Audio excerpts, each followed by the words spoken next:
Boppen op een toeristisch hichtepunt in het Drents-Friese Wold is Joert het eerste exemplaar uitdeeld. En ik hoop dat er heel veel mensen hierna gebruik gaan maken van deze mooie kaart, van dit mooie initiatief. Nou, wij willen graag dat toeristen gebruik van het IPB vervieren. We willen graag natuurlijk dat we meer toeristen naar Friesland krijgen. Rijnmaatje Friesland meer bereikbaar. Zwerven door Friesland, dat willen we graag promoten. Meer toeristen.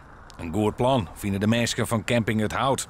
En een cadeautje voor die gasten is vanzelfs altijd mooi. Nou, dit is dus de dienstkaart, de dienstregeling. En dat zijn de groen, blauwe en rode, dat zijn de uitjes. Maar als Friesland vanuit Bakkerveen nou ook echt zo goed te ontdekken is met die biervervier. Nee, de trein is natuurlijk van hier wij net te dwaan. De Mattenzee is al maar de bus en in december dan is er een hele dienstregeling. En dan is het zeker in het weekend wat lastiger om bij de bus te gaan. Op een bus moet je soms een heel lang wachten in de lietsere dwarpjes van Friesland.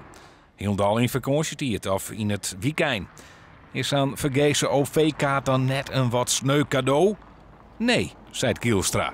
Het bussenvervoer, dat is een ingewikkeld verhaal. Maar wij denken dat we met deze kaart toch die toeristen comfort bieden. En dat we daarmee het toeristisch product van Friesland weer een extra push aan. Dat hoop ik. Het is een hele leuke manier om leuke plekjes in Friesland te ontdekken. En zeker als je band hebt, dan is het leuk om met de band gewoon voor de ervaring een keer met de bus te gaan.